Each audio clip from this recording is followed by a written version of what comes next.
ಬೆಳ್ಳಂಬೆಳಗ್ಗೆ ಅಧಿಕಾರಿಗಳ ಮನೆ ಹಾಗೂ ಕಚೇರಿಗಳಿಗೆ ದಾಳಿ ನಡೆಸುವ ಮೂಲಕ ಲೋಕಾಯುಕ್ತ ಅಧಿಕಾರಿಗಳು ಬಿಸಿ ಮುಟ್ಟಿಸಿದ್ದಾರೆ. ಅದರಂತೆ ಮಂಗಳೂರಿನ ಗಣಿ ಮತ್ತು ಭೂವಿಜ್ಞಾನ ಇಲಾಖೆಯ ಅಧಿಕಾರಿ ಕೃಷ್ಣವೇಣಿ ಮನೆ ಮೇಲೆ ಇಂದು ಬೆಳಿಗ್ಗೆ ದಾಳಿ ನಡೆಸಿ ದಾಖಲೆಗಳನ್ನು ಪರಿಶೀಲನೆ ನಡೆಸ್ತಾ ಇದ್ದಾರೆ.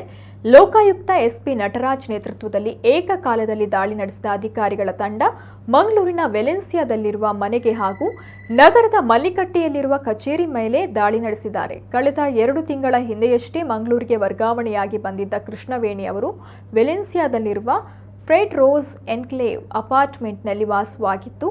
ದಾಳಿ ನಡೆಸಿದ ತಂಡ ದಾಖಲೆಗಳನ್ನು ಪರಿಶೀಲನೆ ನಡೆಸ್ತಾ ಇದೆ. ಮಂಗಳೂರು ಹಾಗೂ ಚಿಕ್ಕಬಳ್ಳಾಪುರ ಲೋಕಾಯುಕ್ತ ಅಧಿಕಾರಿಗಳ ತಂಡ 3 ವಾಹನಗಳಲ್ಲಿ ಆಗಮಿಸಿ ಕಚೇರಿ ಮತ್ತು ಮನೆ ಮೇಲೆ ದಾಳಿ ನಡೆಸಿದೆ.